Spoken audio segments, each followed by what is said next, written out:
Viewers, welcome back to my channel Passion for English Literature. Now I am going to discuss a literary term that is very important, and that is open set in the exam paper. Viewers, those who have not subscribed to my channel are requested to do so, and thank those who have already subscribed. Let's get started.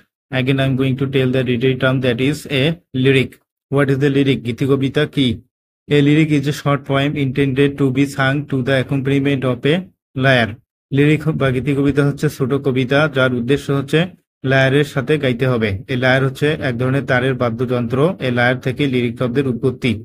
It is a type of short poem in which the poet expresses emotions and thoughts directly. এটা হচ্ছে এক ধরনের ছোট কবিতা যার মধ্যে কবি তার চিন্তা ভাবনা এবং আবেগ সরাসরি প্রকাশ করে। The writer records in it his meditations rather than narrates a tale. লেখক এই গীতি কবিতায় একটা গল্প বলার পরিবর্তে তার চিন্তা ভাবনাগুলো লিপিবদ্ধ করে। A lyric poem expresses a mood, a feeling, a thought, or an experience in a reasonably concise form.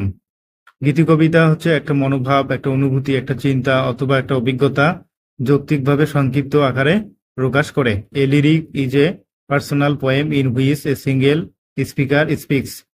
গীতি কবিতা হচ্ছে একটা ব্যক্তিগত কবিতা যার মধ্যে একজন বক্তা কথা বলে।